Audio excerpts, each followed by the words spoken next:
Well, it's about time. We're a bit late. Please forgive us for the delay. We have a very interesting webinar prepared for you today. The topic of our webinar is Erasmus Plus, as well as ASAF or an ASAF promotional webinar. What's it about? We're going to study without borders, Erasmus Plus scholarship opportunities.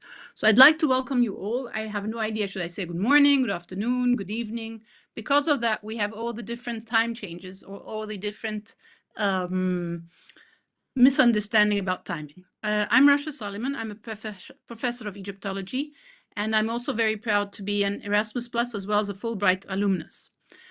It's a true pleasure being with you all today, moderating today's webinar, which again is entitled Study Without Borders Erasmus Plus Scholarship Opportunities. I want to extend a warm welcome to all our attendees, every one of you for joining us today. And I want to have a special shout out to all our esteemed presenters. They will share with us their expertise, their experience. They have insights, of course, which will undoubtedly inspire many of you. And we have to consider the opportunities that will help us with all these experience they're going to pass on to us. I also want to take a little moment to recognize my colleagues in the Membership and Promotion Task Force. They have worked sort of tirelessly to organize this event. And of course, their efforts are truly appreciated. So let's explore this world of Erasmus Plus. And I want to encourage all of you to participate actively. Please don't hesitate to ask any questions and engage supportively, of course. Thank you for joining us again, and let's dive into the session. Our opening remarks today are by one of our board members, Ms. Kangwa Luisa Chilikwa. So Chile, she is a board liaison for membership promotion and activation. She's a Zambian environmental and sustainable development activist, and she's also the founder and CEO of Action for Nature. Chilikwa, the floor is all yours. Thank you.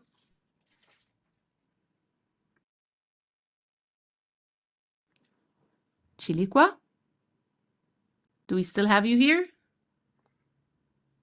Hello, everyone. Hi, Yes. Professor Rasha. Can you hear me, please? I hear you well. I'm not so sure. I hear you. You're heard. Yes, I see your screen. ASAF is there, and I hear you very well. I hope everybody else hears you too. Okay, great. So hello, everyone.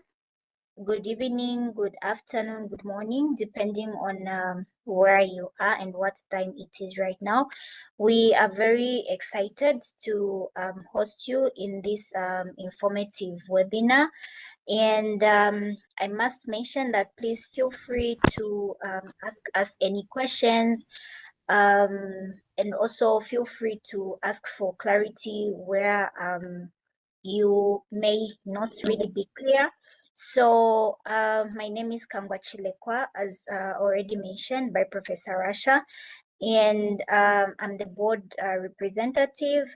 I'm the liaison officer for membership promotion and activation in ASAF. So on behalf of the organizing team from the membership promotion and activation task force, and also on behalf of the communication task force who we collaborated with, as well as the committee for mobility, program diversity and inclusion, I warmly welcome you to this webinar. And also I would like to give a recognition to one of our personnel from the Erasmus Plus support service team, Hamad, who is here with us, supporting us with the webinar. Thank you so much. Professor Rasha, over to you. Thank you. Thank you, Chilikwa. We're going to start with a presentation about Erasmus Plus scholarships opportunities, and we have several alumni that were very much happy to join us. We're going to start with Benitz Kipegian. Again, please forgive me for the names. He's one of the Membership and Promotion Activation Task Force co-speakers, and he's a master's student at environmental studies at Karatina University in Kenya. So I'd like to welcome my dear friend Benny. The floor is yours. Thank you very much. Joan Aruna, do you mind please muting yourself? Thank you. Benny, the floor is yours again. I'm sorry. Thank you so much, Professor Rasha. I hope I'm audible. Yes, clear and loud, and we see your presentation. Thank you, Benny. Thank you so much, and welcome everyone. My name is Benny Piegon. I'm the ASAF co-speaker for a membership promotion activation task force, and I'm so glad that you are here. I wish to welcome all members to this webinar that we study without borders. So I'm so glad, and even as I take you through this presentation, I wish to warmly welcome you and feel most welcomed and feel at home. So I'm going to go deep into what ASAF is and what we do, and also what you are going to see in ASAF. So if you are maybe if you are a student, if you are maybe someone aspiring to study, then here is home, and today you are going to get information about it. So we are African students and alumni forum that have benefited from the African Union and of course the European Union funded scholarship. So under this we have Erasmus Mundus, we have Erasmus Plus, we have Intra-Africa Mobility Scheme, Intra-ACP Mobility Scheme, and also Africa Union's Nyerere Scholarship. So we have a membership of 2,000 plus members currently in ASAF, and all of these, they come from 48 countries in Africa. So it's a good platform, and if you wish to become a member, you are really welcomed to this. So if you are there and you are not already a member, then I will take you through this, and you are going to see how to become a member. So if you want to be one of our members, there is an online application form in our website. So you'll visit ASAP website, and then to this, Benny, can I interrupt you? Can you do it in the screen mode, the whole screen? I mean, there's a little screen on the bottom corner next to the volume. Just press on it so that we can have the full screen. Just next to the volume.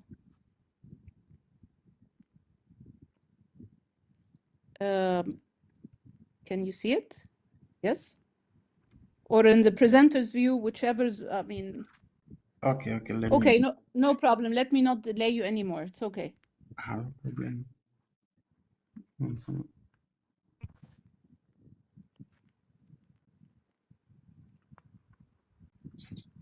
Can you see it? Yes, we see it. Go on. It's okay. Fine. Go on, Benny. I'm sorry I interrupted. Oh, no problem. So if you are there, maybe you can visit. So maybe you can scan through this, and you follow the procedure. So if you want to become a member, we have several benefits. So you'll network with many alumni. You will network with so many people locally, regionally, and international scale. So you'll also meet other ASAF members. You'll also take part in annual general meeting. So we have annual general meetings every year. So this year we have an AGM in Cape Town. You'll also get support through the co-ambassador or co-speakers of your country. So we have co-speakers we have co-ambassadors representing countries, and also we have co-speakers for several task forces. So you'll also develop leadership skills. So if you wish to become a leader in ASAF, it is open for its members, so you can become a leader. Also, you will also develop language skills. you will develop professionally, and also you will get training opportunities, as ASAF organizes different training opportunities in countries, in regions, etc. So let's see the EU and AU mobility programs that we have. And as I earlier mentioned, so we have Intra-Africa Academic Mobility Scheme. We have Mwalimu Nyerere African Union Scholarship Scheme. We also have Erasmus Plus. So under Erasmus Plus, we have Erasmus Mundus, Erasmus Staff, that is the mobility between for the staff members in maybe different universities. Erasmus Credit Mobility also. So let's dive into Intra-Africa Academic Mobility Scheme. So this scheme is a program that is an international learning mobility across the African continent. So it's part of the Youth Mobility for African flagship initiative. So this one aims to support learning opportunities and exchanges, also to promote Africa as an attractive study destination. So this is between you study in Africa. So who is this for? So the program supports mobility in Africa, the Caribbean and Pacific regions.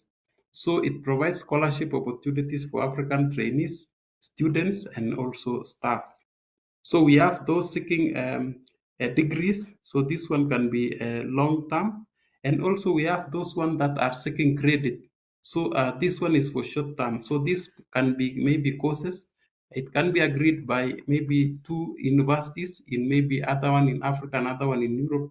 And then maybe for you can transfer the credit that is recognized in your university. So these are examples of some of the project thematic fields of study, the project coordinators, and also the projects that we currently have. So as you can see, we have universities like Kenyatta University in Kenya, the one in Nigeria, Algeria, University of Yaoundé in Cameroon, etc. So let's see the Mwalimu Nyerere African Union Scholarship Scheme. So this scholarship scheme is supported under the Africa-India Strategic Partnership. This is for some special scholarships in the field of agriculture and also for Africans working in African institutions of higher learning and research. So we have the capacity building master's degree scholarship. We also have the special university lecturers PhD fellowship programs. And so this one, there is a criteria so that maybe you can qualify for this. So you should be a citizen of an African Union member state. So your country should be a member of African Union. You must be under 35 years of age if you are intending to pursue a master's program. So you must also hold a bachelor's degree in a relevant field of upper second class honors for a master's program. You also must have a degree from a reputable university. You must also demonstrate outstanding academic and achievement as shown in academic transcript.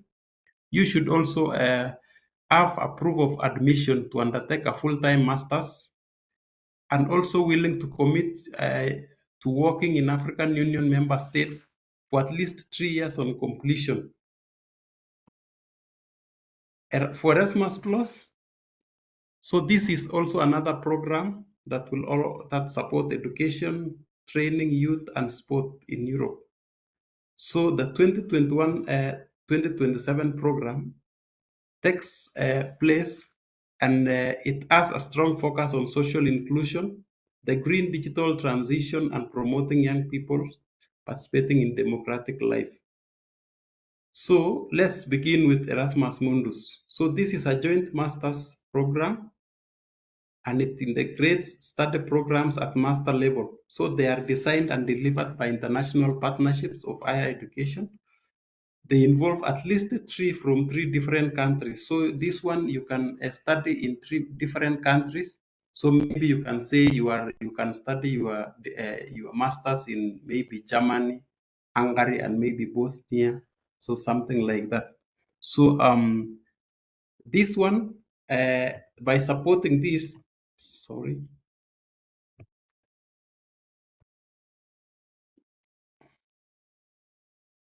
So the EU aims to foster excellence and internationalization of participating institutions. So under this, we have Erasmus staff. So this is exchange. So Erasmus Plus supports training periods for staff working in higher education institutions. So this you can train at higher education institution in Erasmus Plus programs, partner country, or at any organization outside the sector in program country.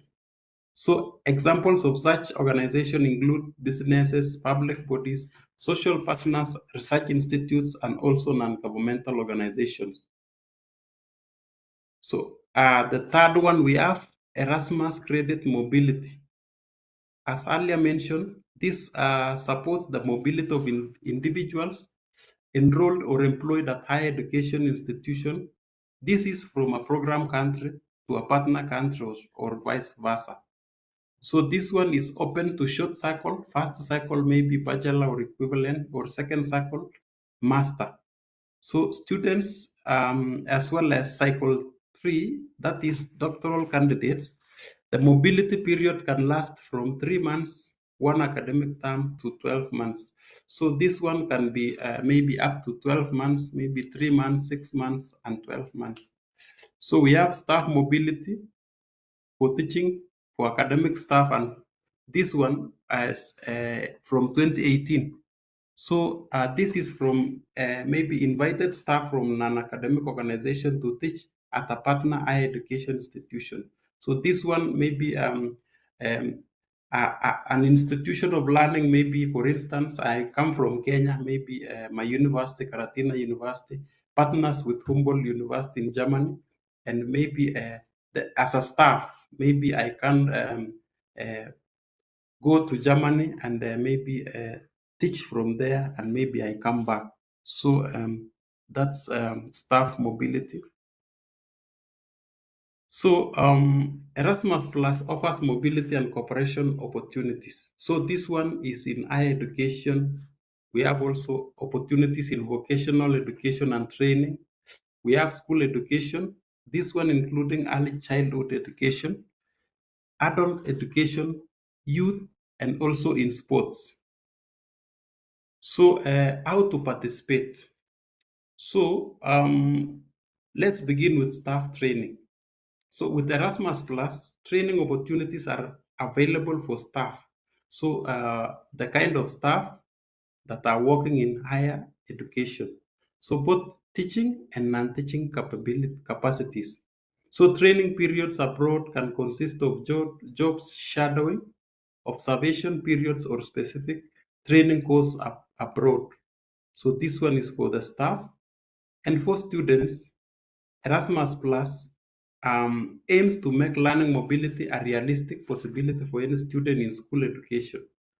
So this one, maybe as a student, uh, you can study abroad, or you can go to another university, maybe in Europe. You are from Africa, and this one can make you to understand different cultures. Maybe you interact with uh, other students from other nations. You will also improve your language skills.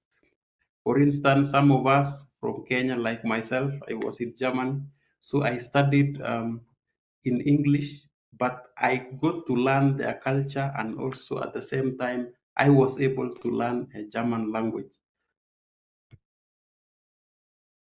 So we also have young people. So it's also open. It's open to young people, not just those currently enrolled in education or training. So with Erasmus Plus, you can also volunteer across Europe and beyond, or participate in youth exchange abroad. So you can also participate in exchange programs abroad as a youth, and also you can also volunteer in their programs. We also have youth workers. So Erasmus Plus supports the professional development of youth workers through training or networking periods abroad. So if you are a youth and you are working, Erasmus Plus supports that. and you can get some networking and also training abroad. So more to say. Benny, can we make sure your slides are moving? Because I think we're on slide number 4. Oh, sorry. Yes, and we're also telling you about the timing because we still have Elizabeth after you. Yeah, sure. Thank you, Benny. Yeah, timing.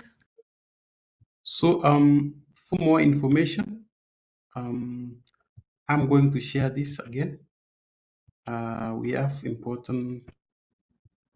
We see you at the moment. So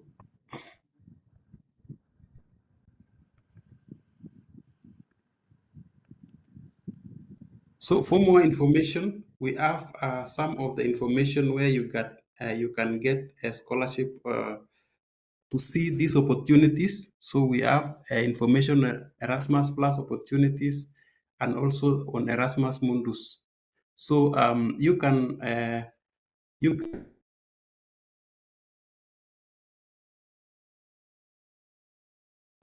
Benny, we lost your voice. Are you still there? Benny, can we hear you? Okay, obviously Benny was on his last slide, and I think the internet is not that good on that side. We're very sad that we can't say goodbye to him at the moment, but we're also glad that he did get through his presentation. Next, we are still on the Erasmus Plus scholarship opportunities, but this time we have the ASAF Vice President of the Committee for Mobility Program Diversity and Inclusion, Elizabeth Mangini. She's a Senior Trade Development Officer at Kenya's Ministry of Investment, Trade and Industry. She also holds a master's degree through the Nyerere Scholarship Scheme by the African Union. If you hear me well, Elizabeth, we would like you to put up your presentation if you have one, or would like to hear you. There you go. Thank you, Elizabeth. Thank you, Rasha. I hope you can hear me. Yes, I hear you very well. Thank you. Thank you. So my video on the road, I'm coming back from an ASAF project. So it was a bit far from Nairobi. So I'm going back to Nairobi, but I'll have my video off. As I do my presentation, I'll just do a presentation with no PowerPoint. No problem. We appreciate your presence. We appreciate you making the effort, even with ASAF at one side of the world and online as well. So thank you for joining us today. The floor is all yours, Elizabeth. Thank you, Rasha, and thank you for a very good introduction and for setting up the floor. So my name is Elizabeth Achola Manyeni, and I'm from Kenya. I'm the Vice President of ASAF, in charge of the Committee of Mobility Programs, Diversity and Inclusion. And as per the name, so we basically deal with issues around, of course, minority groups, such as women, of course, disability, some languages, ethnic groups, and of course, some part of the African regions which are quite left behind. So we try to ensure as much as possible that most of these participants or youths are able to be represented in the different mobility programs that Bini mentioned. So I'm in charge of a committee. The committee comprises of currently, it's supposed to be 12 individuals, but currently we are 11 individuals. So the committee brings all alumni from the different programs that Bini just mentioned. So in particular, we have the Intra-African Academic Mobility Scheme, where we have 2 members. The Intra-ACP Mobility Scheme, of course, we also have 2 members, and we ensure there's diversity. So there's always the gender, where we have both male and female. And of course, we also look at the languages to ensure there's representation of all that in the committee. We also have the Mwalimu Nyerere African Union Scholarship Scheme. And lastly, the Erasmus, which has like three parts. So all these are part of the committee, and they have really played a very good role in terms of ensuring there's a bit of diversity and inclusion on ASAF. So the committee for the 11 members currently will hold office this year to next year. So the office term is for 2 years. So it's a 2-year term. So it's a new do we say committee? It's a new committee. All members were new, and they were all elected by ASAF members through the community portal.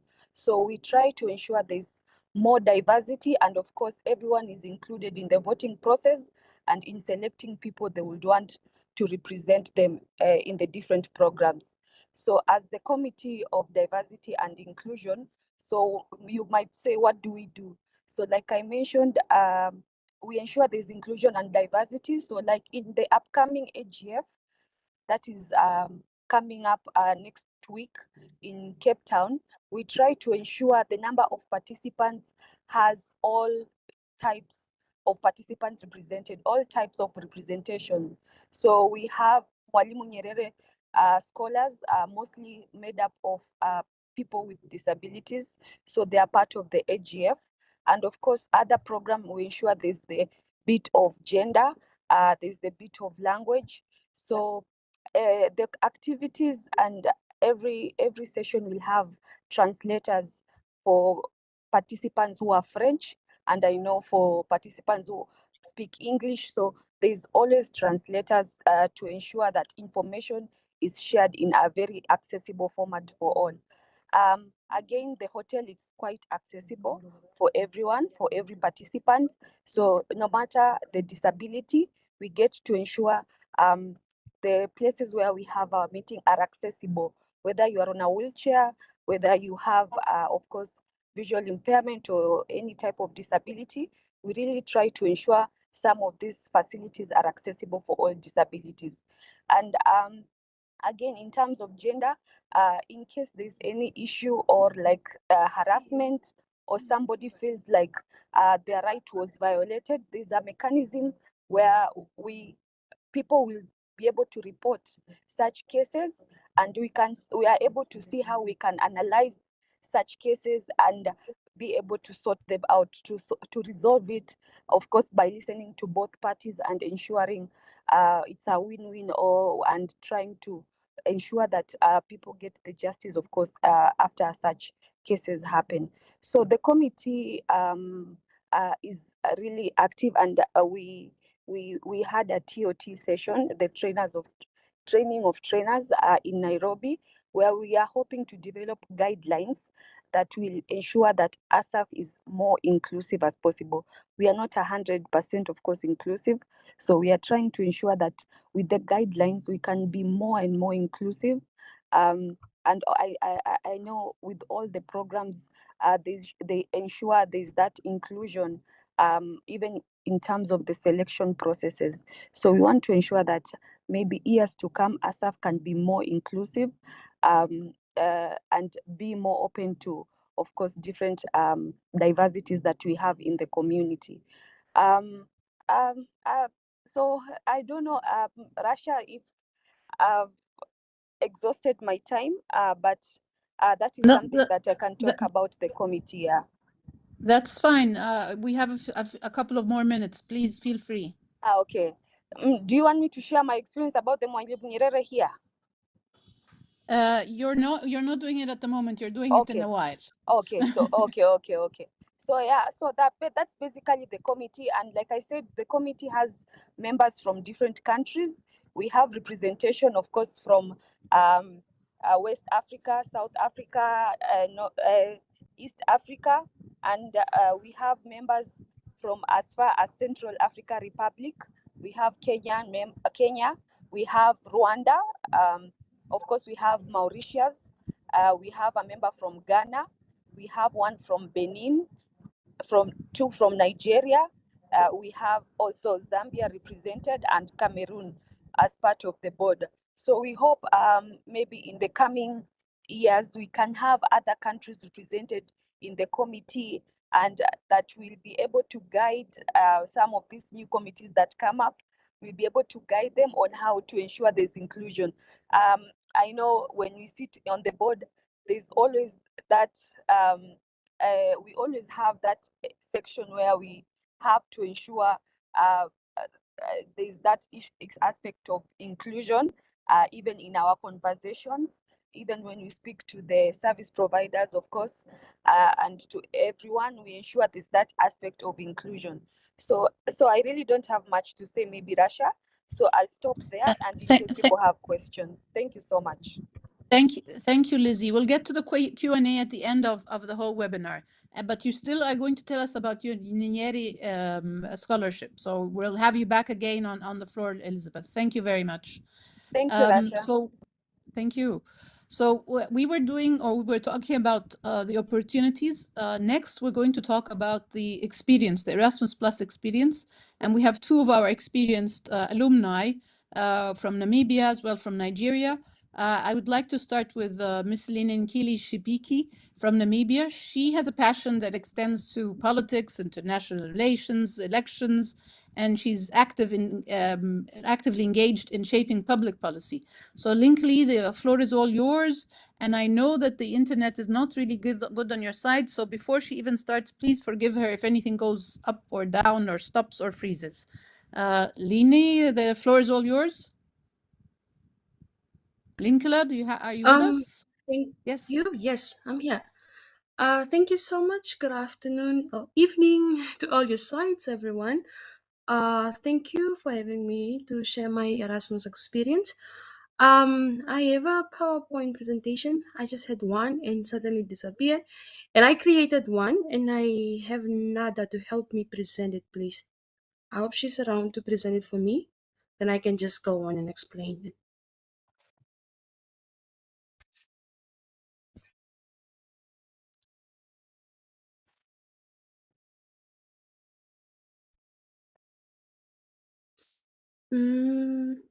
Is it still coming? I see green color.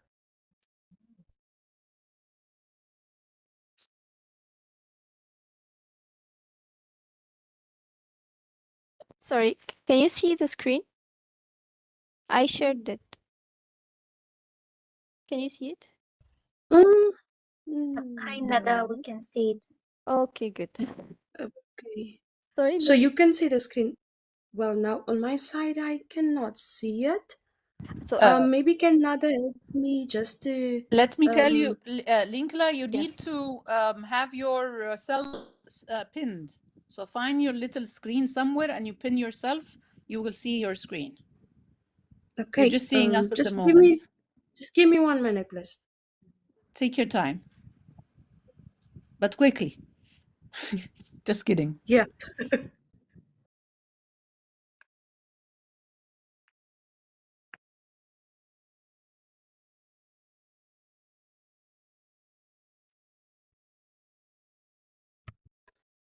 I got it. Right. Thank you so much once again. I know majority of you have been hearing Erasmus exchange scholarship. What is it all about? How do you partake? Well, I want to tell you that I am an Erasmus alumni, to say that I am an Erasmus product that has taken part in an exchange program. My name is Lina Kalashipiki, and I'm from Namibia. I did political science as a degree, and now I'm pursuing my master's in international relations and diplomacy management. And I want to tell you that I did my experience, or my exchange student in, pardon me for the sound behind me, I did my exchange student in Czech Republic. That was 2022, and it was for 5 months.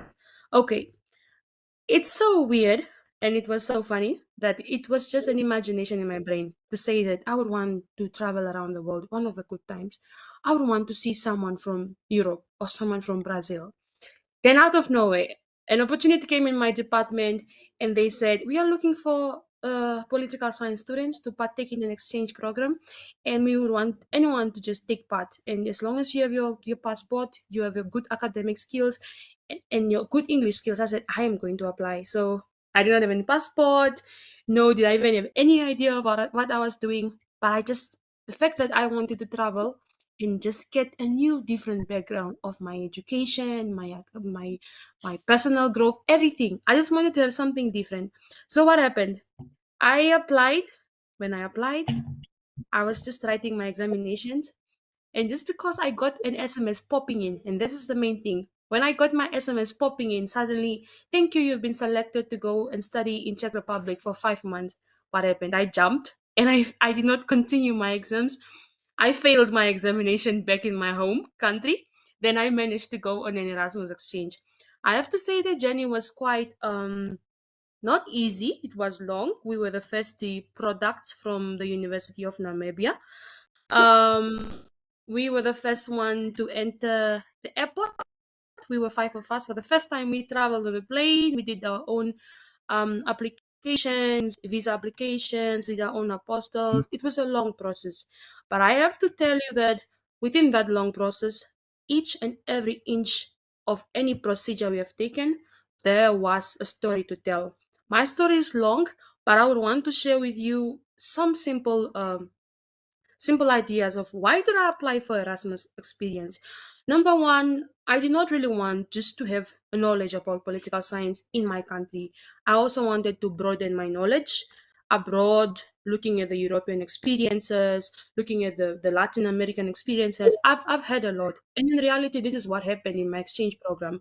So I studied I took my exchange program in Hradec Králové. It's a small town in Czech Republic, or to say Czechia, a very good, beautiful university.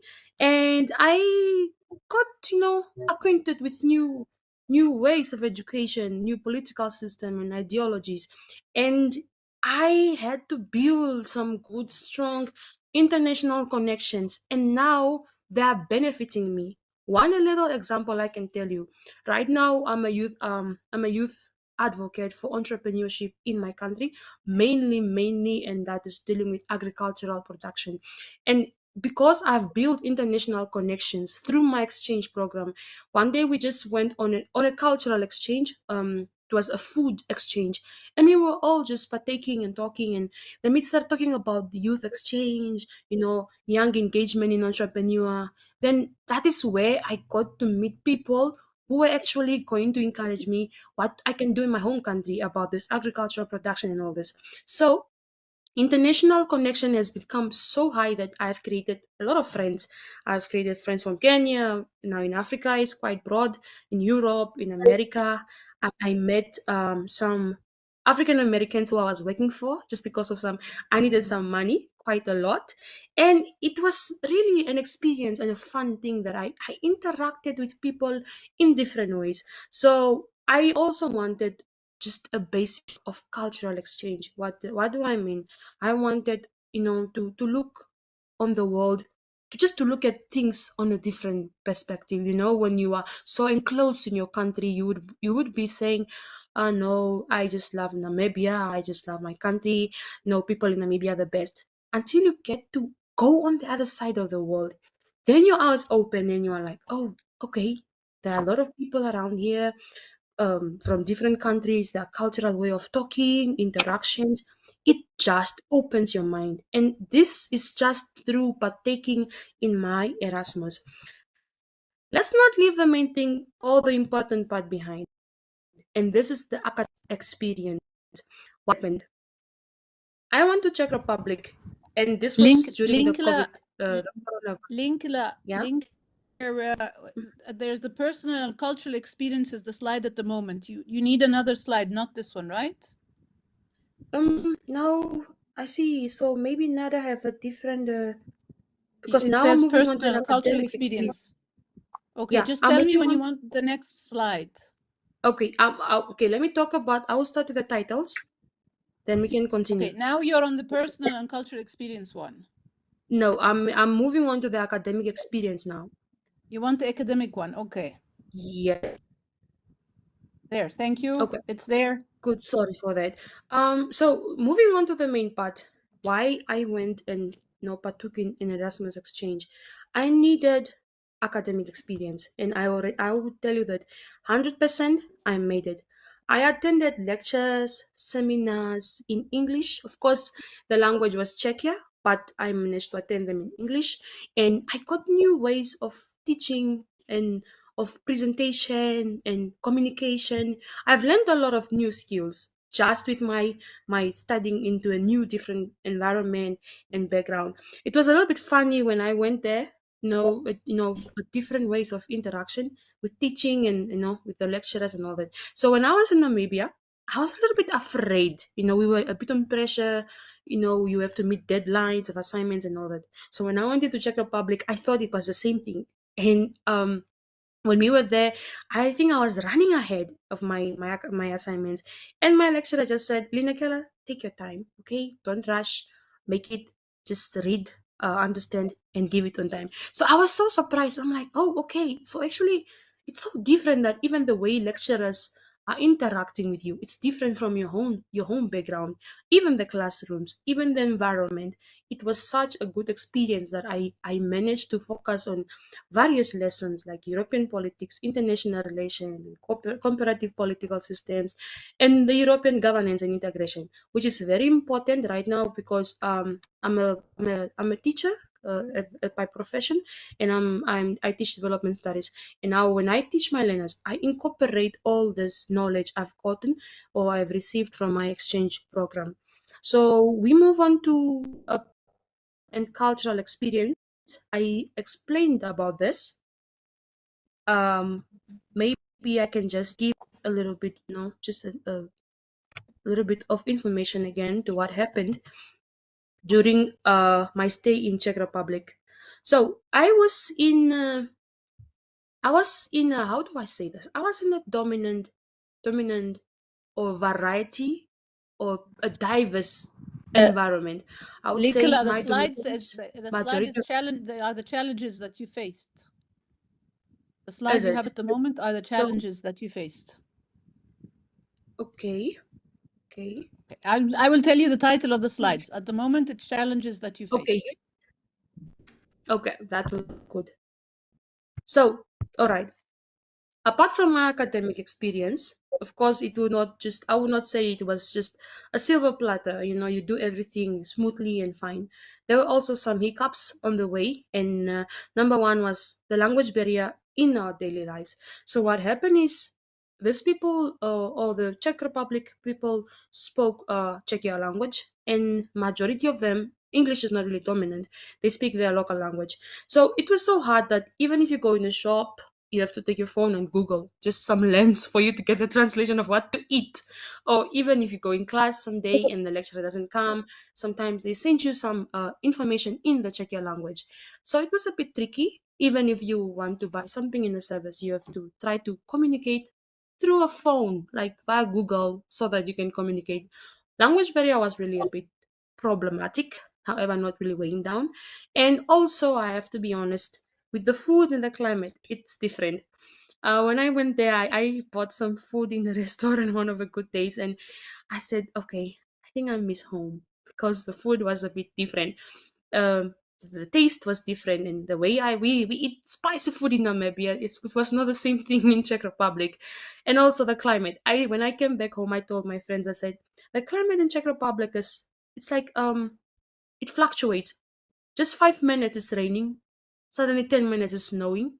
On the other hand, it's quiet, and in the end, you see the sun is coming out. And I'm like, it was a bit frustrating because you're not used to the environment and you're still adjusting. And I also started just feeling homesick. I missed home. However, in the end, it went to fade away. So also the way you go to Czech Republic and you are passing by people and you usually used to greet them, but hardly you find anyone greeting you like that in the street. So I found it weird. I said, but why is it that these people don't greet us? And just to understand in the end that no, everyone is an individual person, and you've got to learn this. You have to adjust to the new way of living. And I enjoyed it with all my heart. I was so open-minded to just get to know this new cultural norms I was adjusting to. And in reality, my academics was a bit pressurous, was a bit too much. I struggled to finish my assignment on time, and even the way I now, when I said I was interacting with the lecturers, it was a bit hard for me to cope with my assignment and all that. However, on the other hand, we at least managed. Maybe Rasha could take me to the next slide. Yes. I'm with you. It says, why do you recommend Erasmus Plus? I think we're rounding up because we have about one more minute. So please round up Okay, no your problem. presentation, please. Thank you, Linkla. Okay, just would you just help me repeat that one? Why I recommend Erasmus Plus. That's the title of your slide. Okay. All right, thank you. In the end, I shared my short experience. Sorry if it was a bit longer, but I wanted to mainly just tell you why do I recommend Erasmus. Number one, Erasmus enhances your academic and personal growth, not just about school, even your personal growth as a human being. It opens your mind and it changes who you are. You know, when you were in the past and you now, you get to open your mind that you are able to not just look for careers within your local country or to say I want to do my education in your country. It opens you in a sense that you want to be exposed to various educational ways of teaching and knowledge, and also you tend to want to build long friendships, and these are networks from all over the world. And in any case, one day when you're stuck, you want to, let me say you want to go to Egypt, and you just find yourself that you have a friend in Egypt, that you partook yourself in an exchange program, you call them Yes, you and they have accommodate you. me as your friend, Linkla. You have me as your Thank friend. you, You can Rasha. come to He's Egypt from Egypt. anytime. Great. I'm waiting, and you're in your last Wonderful. slide of Yeah. conclusion now. Okay, so lastly, before I move on, I'm so sorry, I'm running out of time. With it also helps you with building your CV. Whenever you put in something to say I partook on an exchange programs, many jobs right now for young people are asking you to please just put in an international experience, and very important. So Erasmus Plus changed my life very, very positively into that. Now I look forward to more opportunities abroad and not just to stay in my own country or make my own comfort zone. And I encourage more Namibians, I encourage more South Africans, I encourage everyone who wants to take part in Erasmus Exchange that this will be a journey you will never forget. Thank you so much. Thank you, Linkla. This was a very heartwarming presentation and very encouraging for anybody that would like to present. We'd also like to know the experience of our Cameroonian colleague, Theophilus Wakai. He's a World Bank doctoral research scholar in biochemistry at Convent University in Nigeria. Theophilus, if you hear me, would you please unmute yourself? Theophilus? Yes, the floor is all yours. So thank you so much for this opportunity. Your voice is a bit low. Can you put up the voice higher, please? Because we can barely hear you.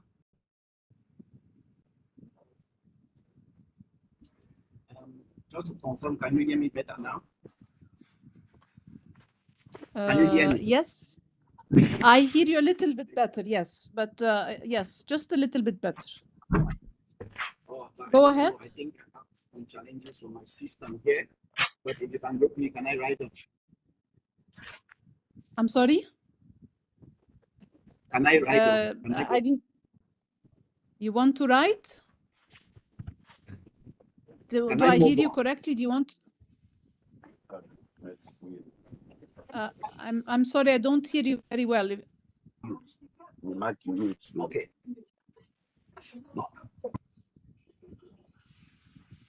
Yes, there's Mohammed who is sharing his screen. Mohammed, are you helping Theophilus?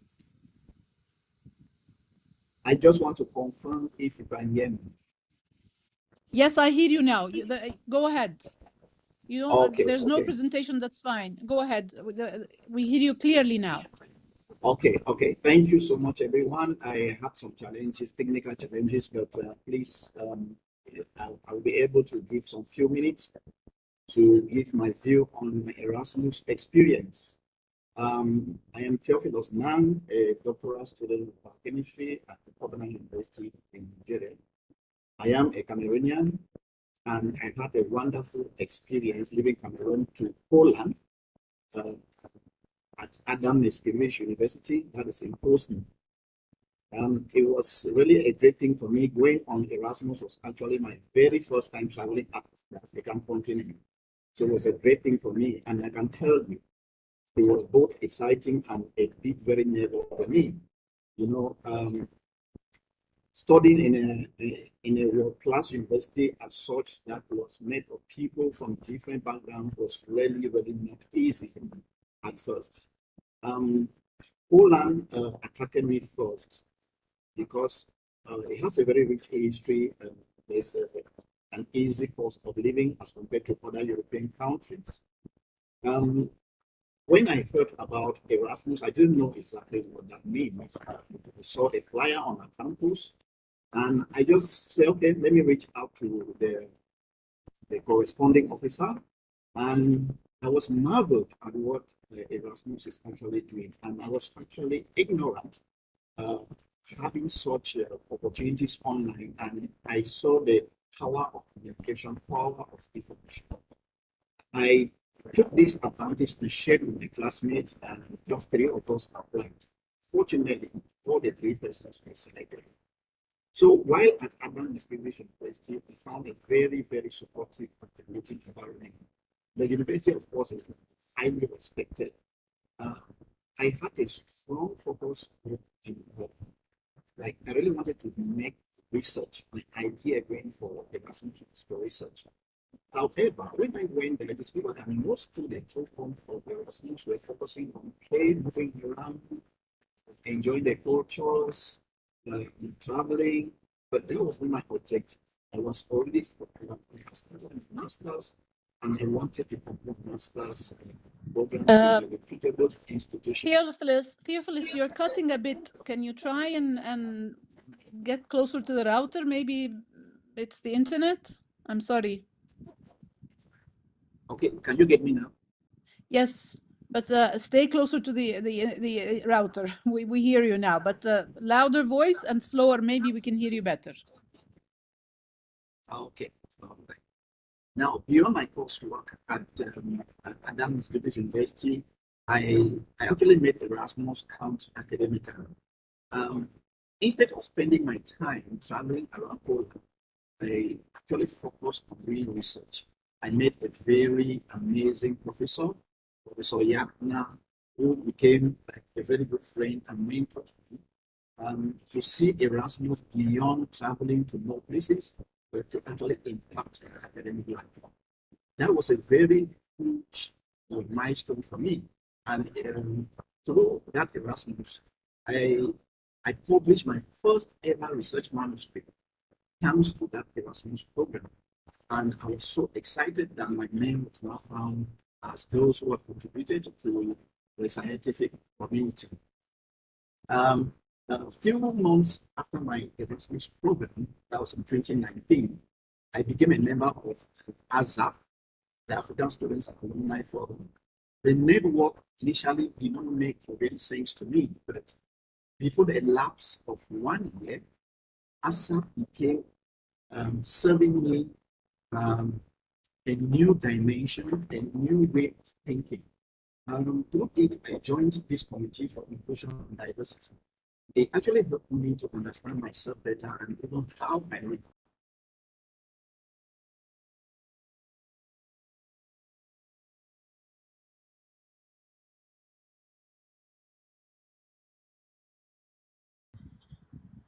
I think we lost Theophilus Success. because I don't hear you at all. I was waiting, maybe you'd come back. Oh my God. Theophilus, are you still with us? Okay. I'm very sorry to say that Theophilus obviously was not able to connect correctly with us. Maybe later on he can have a better internet connection. Can you hear me, And to please? avoid, yes, I hear you. Yes, go ahead. We have another couple of more minutes. Okay.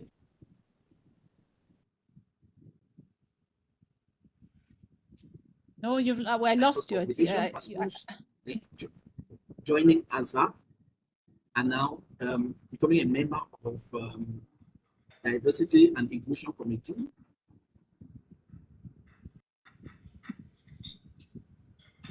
Are you still there? Because you come and go.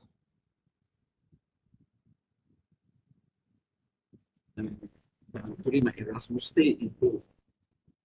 I strongly Hello? encourage all. Hello? Yes, I mean, it breaks a lot. You disappear and appear again. Can you hear me now? I hear you. Can we give it another more minute, just try for another minute, round up your talk, please? Okay. Can you hear me so that I can? Yes, go ahead. Well,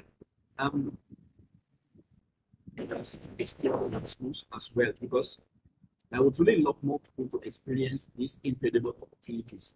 If I could give just one piece of advice, it would be persons to keep mind open. They should say yes to opportunities that come their way. Because I have truly found a good path through Erasmus and now ASAF. All the best to those who are looking forward to having Erasmus scholarship. I wish them all congratulations in advance. Thank you, sir. Thank you very much, Theophilus, for your joining us. I'm very sorry that the voice wasn't so good, or the internet connection. It's our loss that we couldn't hear all your experience. Thank you again. And moving on, we are going to talk about the Intra-Africa Academic Mobility Scheme. And for this, we have an ASAF member, Dr. Alimu Adiso Abraha. He's a climate change and adaptation professor at Mekelle University in Ethiopia, an assistant professor at Mekelle University in Ethiopia. Dr. Alemo would like to tell us about it. So if you please unmute yourself, Dr. Alemo. Okay, thank you, Prof. Thank you. Thank you. It's a great pleasure to join this session. Yeah, so my name is Lamu Alamadisu. Just currently I'm working in Mekelle University as academic staff. So today I'm trying just to give you some highlights, some experience, maybe my experience during the Intra-Africa mobility, and then how I'm just moving after the fellowship. So I think we can have also some experience just for a student, how they can apply and win the scholarship, and then what we should do after the mobility. So maybe I graduated in 2019, just with your support of the Intra-Africa with PhD in climate and adaptation. And yes, I did my... Dr. Alimo, Dr. Alimo, I'm sorry to interrupt you. I'm very sorry. Can you see your screen? Oh, yeah, I can see. Yeah, yes. Nada's trying to go through the website that you requested. Can you tell her the word next? Can you tell her the word next when you are able to, when you want to move to the next page? Okay. Yes. Just tell her next. She was kindly, she was able to show this at the moment. Just tell her next and she will understand. Thank you. And I'm sorry again that I interrupted you. Yes. Okay. That's okay. That's great. So, yes, I did my PhD in climate change and adaptation. So my experience was very amazing. It was good. So it's climate that time. It's very hot. So it was a good project, good opportunities just to do climate, have many networking, especially with African colleagues, students, staff, researchers. So that was very amazing. And Intra-Africa is just amazing scholarship, and I recommend all colleagues of students just to apply for Intra-Africa scholarship. I will give you some highlights, what I'm doing after my mobility. So just to give you some highlights, once I just graduated with PhD in climate change, I just have already resumed my duty in the university, and automatically just get promoted to assistant professor. Maybe end of this year, I'm going to be promoted to associate professor. And now I'm working also a project with the Intra-Africa project. I'm happy to be also one of the hosts, and then running an Intra-Africa project. I will give you some highlights. What of the Intra-Africa project is, and the requirement, how we apply, how we secure funders. So I will give you maybe some experience. Maybe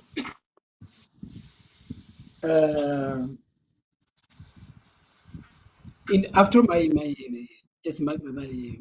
mobility to the Intra-Africa project, and I have joined to the department to climate change and Society Institute as a researcher and as a professor, and immediately I've just engaged with a climate project. So I'm very lucky that immediately we try just to compete and to write a project for Intra-Africa project, just to also because I have benefited from the Intra-Africa mobility. I got a good experience what climate change means, what is the interest of the European Union, what is the interest of Africa as a continent, and what's the gap in the climate change and adaptation. So this area was very amazing. Just gave me some ideas just to understand the continent. So based on this exposure and the skills and knowledge I got from my fellowship, just I tried to mobilize my team in the university. And then we are lucky enough, just we secured a fund. Maybe as you can see from the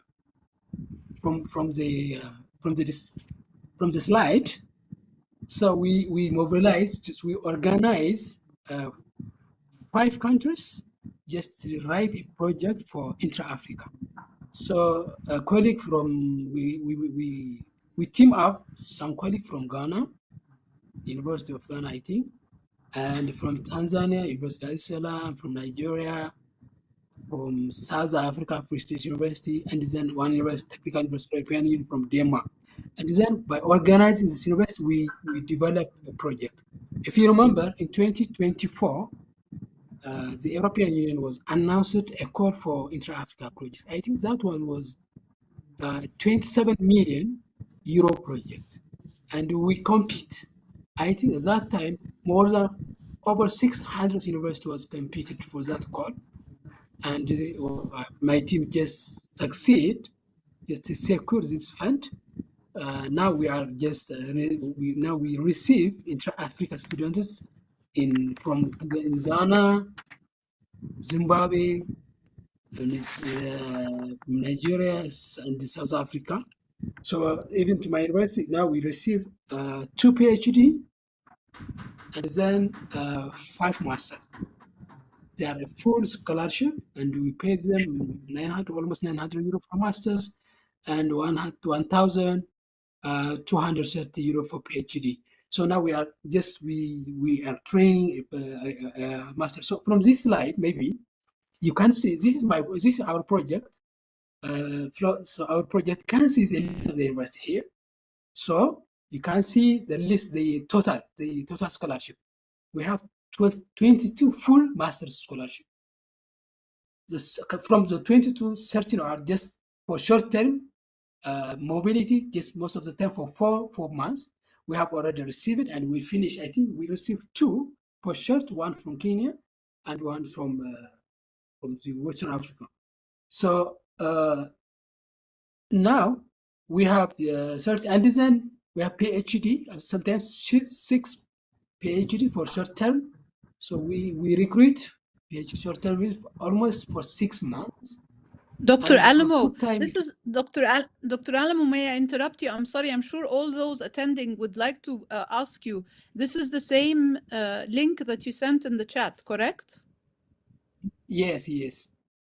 Very good. So I would advise all of those attendees that they can easily check what we're going through at the moment, also after you close. So make sure you open this website that Professor Alamo has kindly submitted to us or given us in the chat as well. Dr. Alamo, we have another minute to round up, please. Thank you, and I'm sorry I interrupted.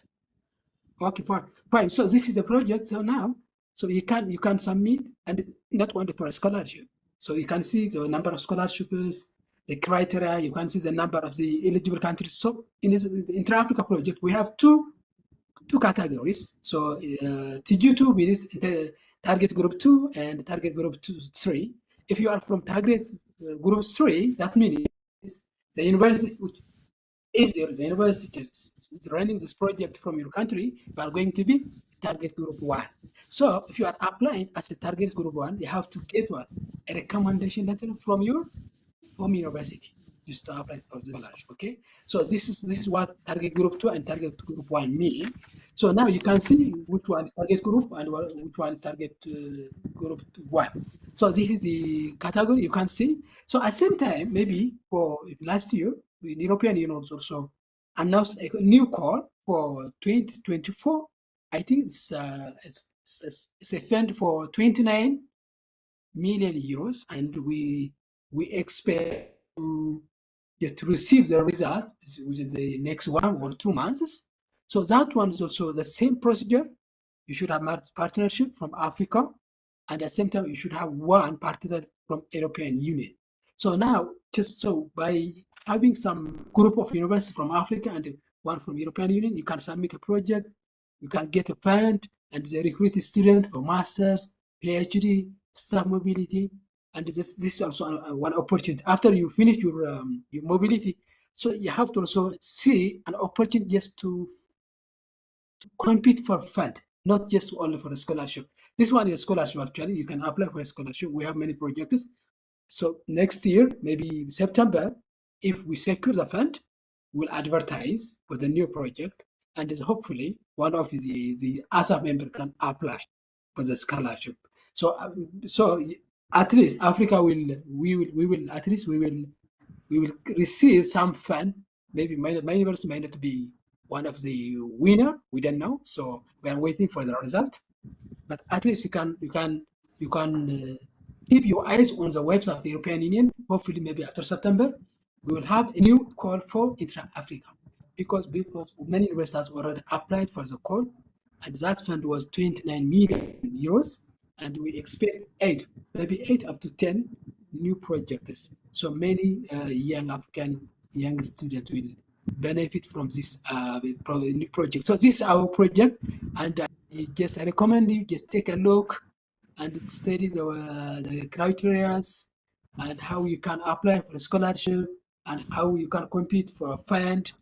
So anytime you can chat with me, and maybe possibly for next calls we can team up and you can work, we can compete not only for the scholarship but at the same time for a new project from the European in the Intra-Africa. So we have two opportunities in the Intra-Africa. We can compete for a scholarship, for mobility, staff exchange, but at the same time we apply for a grant just to host students in our university, especially if you are from university. So thank you for this opportunity. If you have any questions, I will be online.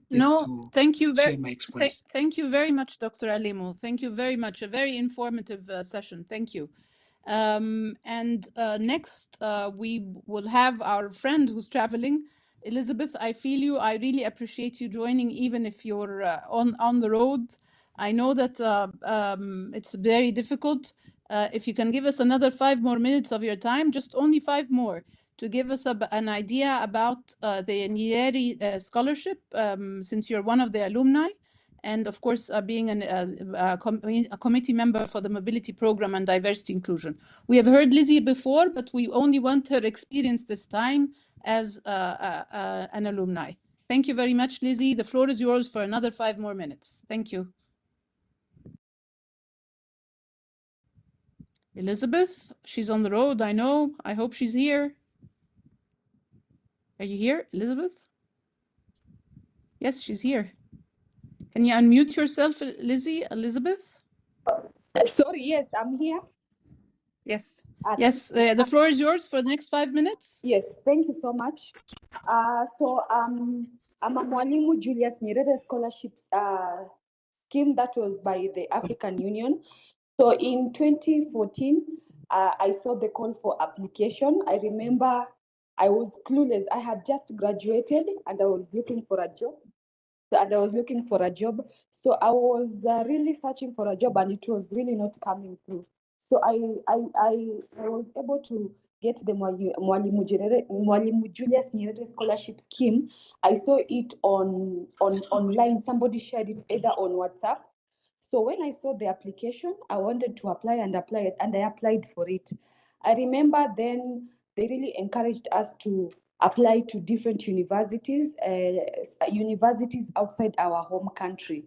But I think I was a bit hesitant then because I was unfamiliar. It was my first time ever traveling, of course, outside Nairobi. I was outside Kenya, even worse. So I was scared of actually traveling to a new country because, again, I have a type of disability, physical disability. So I was more familiar with the environment in Kenya. So I was scared of going to a new country and getting people maybe treating me differently, getting new inaccessibilities, location. So I applied and I was admitted to the University of Nairobi. So I didn't leave my home country. But I think if I was given a second chance, I would really want to apply to go to a different country because the exposure and the learning that you get out there is really great. Like the cultural experience from what we've had. Of course, flying out for the first time, you taking a plane outside the country. So those are things that I would really have should have considered when I was applying for that scholarship. But going forward, I got into a master's degree at the University of Nairobi. I completed it and I was able to graduate, of course, with good grades. So for me, Mwalimu Nyerere was a very good platform for me because I was able to interact with very many professionals because I was new in the work environment. I had never worked anywhere. So then Nyerere gave me that opportunity to interact with different people from the professional that I'm currently in. And I think immediately after my master's degree, I was able to apply for a job opportunity with the government in Kenya. And I was able to get a job with a State Department for Trade, Ministry of Trade in Kenya. So I think these scholarship opportunities are really great for us as young people, especially for young people, for us to grow. And I encourage more people to apply for them. And of course, going back to your home countries and using the skills that you've gained, to really grow your community and to grow the people there. Because I know I see how it's really helping me in my work, and especially since I work with youth, with women, and of course with persons with disabilities. And from that, I've been able to also get the skills and to be a vice president, of course, of ASAF, which I'm really utilizing well. So yeah, so that's all for me, Rasha. Thank you. Thank you very much, Elizabeth. And I really appreciate even when you're on the road and still joining us. Last, and I'm sure you're all probably waiting for it. I'm sorry that to keep you so long because I hope you've all written your questions and kept in mind who you're addressing the question to.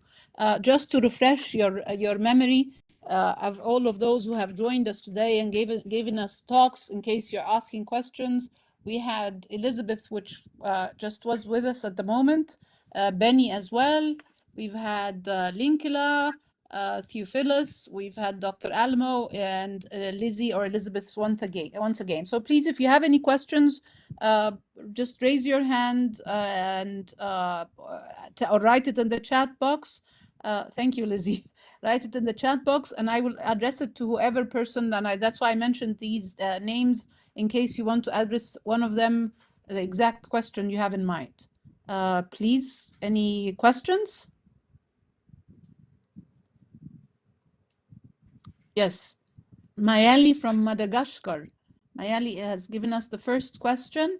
Thank you for the insightful webinar. I'm interested in knowing more about the opportunities available here. Benny had given us all these opportunities, thankfully, especially how to get started the application process and any tips for the interviews to help secure the scholarship. I'm currently finishing my master thesis in environmental sciences. Benny, I'm sorry, Mayali, you wrote your whole life story here. I'm currently finishing my master's thesis in environmental sciences at a public university and would love to discover how this field is approached abroad. If anybody here is in environmental sciences, please tell us so that we can tell Mayali to contact you directly or ask you the question. Explore potential research options, possibly pursue a PhD, and gain valuable cultural and academic experience. One quick question: if another opportunity arises during the stay, Is it possible to extend the stay in the host country, or is it returning home mandatory before reapplying? Thank you. Mayali, are you addressing this question to a certain one of our speakers today, or just in general? Mayali, if you unmute yourself. Mayali from Madagascar. Okay, since you have not addressed it, please allow me to answer this question. Out of my experience, everyone it says, okay. Out of my experience, Mayali, no, you have to finish your grant until the last day because you're being part of the system. You're paid, you have your supervisors. You cannot apply for another grant until you actually finalize the one that you have with you. The one you have already received. So 2 grants at the same time is not possible. An extension of one while the other one is not possible. As for staying in the same country, I think your grant will allow if they get you the approval itself. So if you got the second grant, why not extend it even in the second country? I hope I've answered your question. Hello, I'm Wycliffe from Kenya, and I'm interested in applying for a bachelor's degree in forestry. Kindly help me out. Waziri, thank you. We're very happy to have you with us. Please tell me to all attendees who exactly are you addressing this question to, or else you'll end up having me answering all the questions. So, Wycliffe, are you addressing this question to a certain person, certain speaker?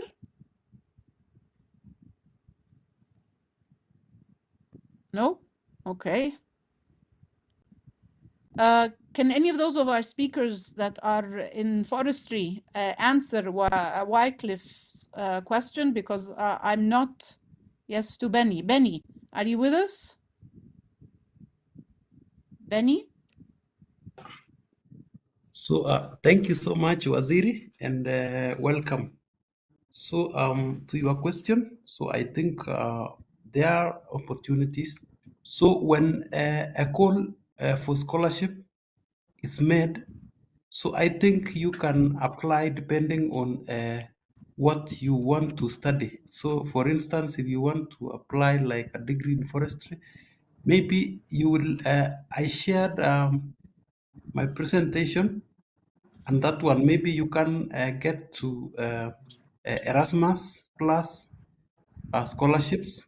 So maybe I will also, maybe during this, as we continue answering questions, maybe I will paste it to this chat box. So thank you, Waziri, and welcome. Thank you, I hope Benny, I have for. I hope you. No, you did answer, of course, his question. There's another question. I hope those who are writing their questions would be kind enough to write whom are they addressing to it, because we've had several of our speakers today, and I'm not sure who exactly you would like to ask this question. So Muhammad Amin is saying, grateful for the wonderful session, amazing speakers, and Professor Rasha for moderating. What is the overview of the Erasmus Mundus scholarship application process? What makes one stand out? Any of our speakers that is an Erasmus Mundus alumni would like to answer Muhammad Amin's question? Erasmus Mundus.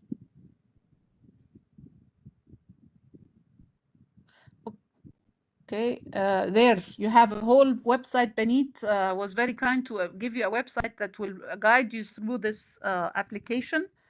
Also, if I give you just a little tip, you stand out by being direct, forward, and do not use AI, and make sure that you're confident enough with your application that it's what you get. I'm going to give you a last tip.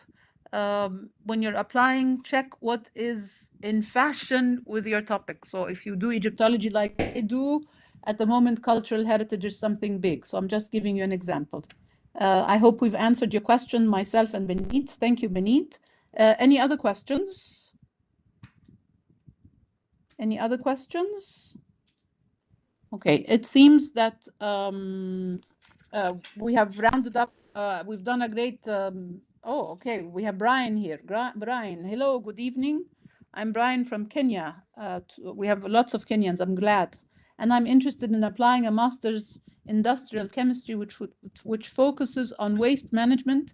Can I get more detailed information?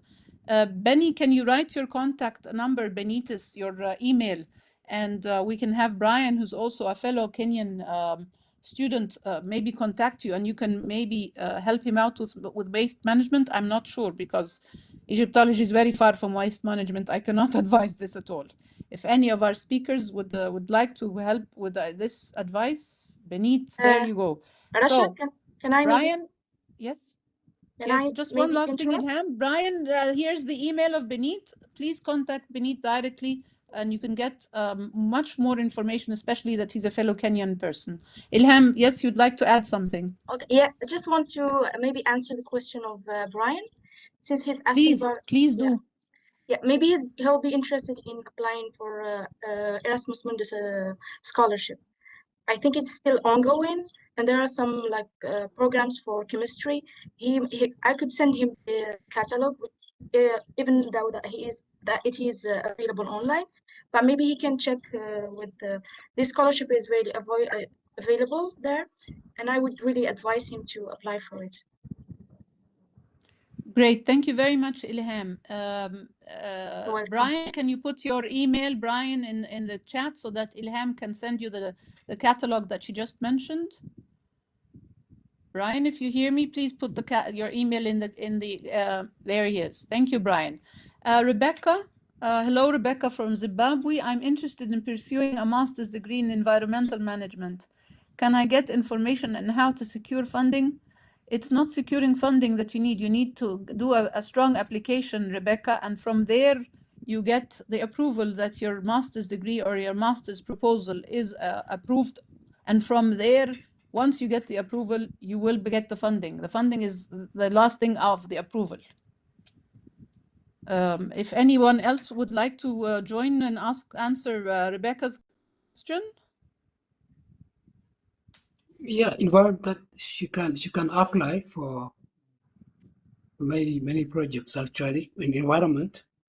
Mm-hmm. So yeah, so our project we have already recruited for masters, and we are going. Yeah, we have already screened. But Zimbabwe was eligible to apply for our project, so I think she missed that one. I don't know how she missed, but for next time she can apply. Okay, thank you, Dr. Alamo. Do you mind please writing your email in the chat so that Rebecca can contact you and maybe you can direct her in this route? I'm sure you wouldn't mind. Okay, I will do. Thank you, Dr. Alamo. Anyhow, for our last question, because we're running out of time, we have Mohammed Anthony Kamara. When will the application for Erasmus Mundus start, especially for MS2 program? I think that Chilikwa would answer this question, please. Chilikwa?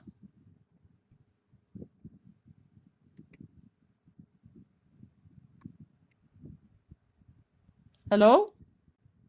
Okay, I think we lost Chilikwa's is not with us, maybe because of an internet issue. Those who've done Erasmus Mundus, I think Ilham, you could probably give us an idea about when would it start for the M2 program.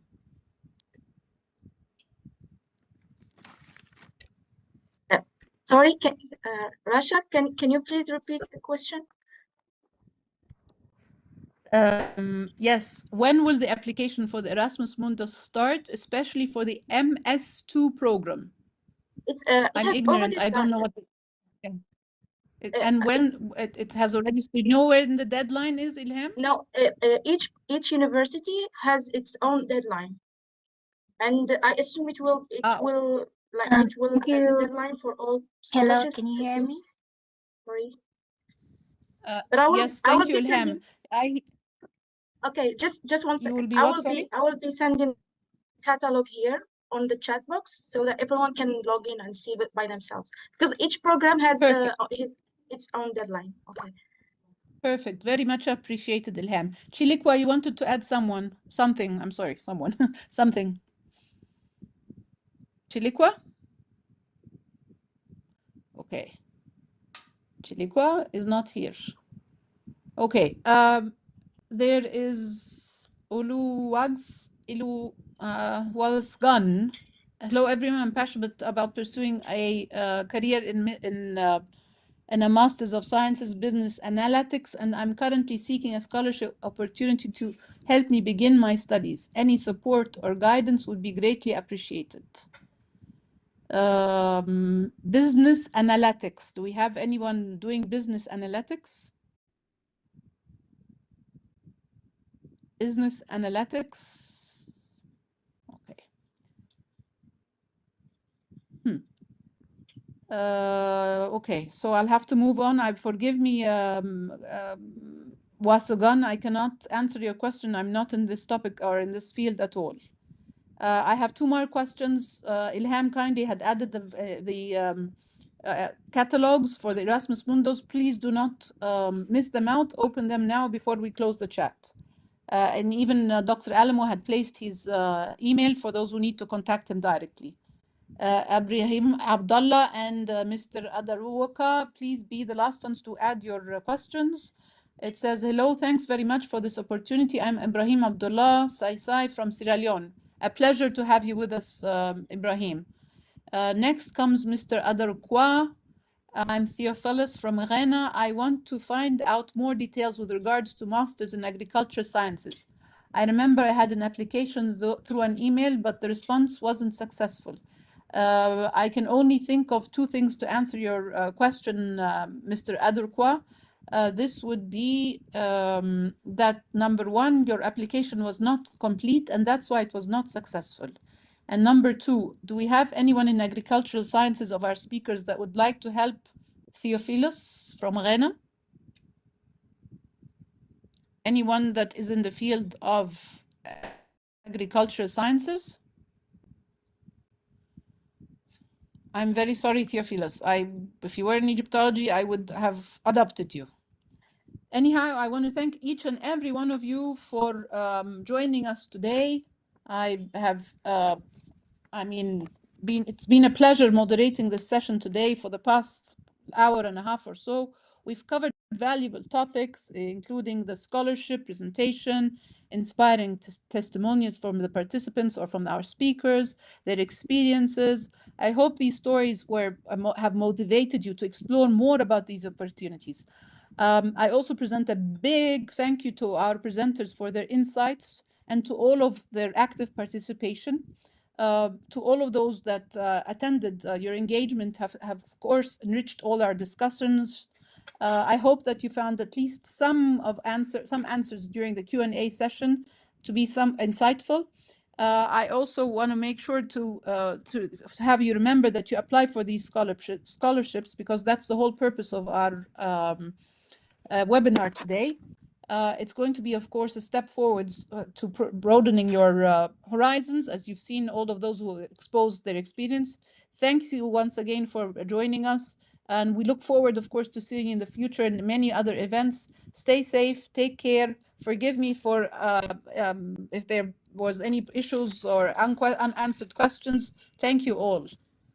Have a great evening. Goodbye. Bye. Sorry. Bye. Bye. Goodbye. Thank you. Goodbye. Goodbye, everybody. Have a great evening. Bye. Amen. Yes, that's when I want it.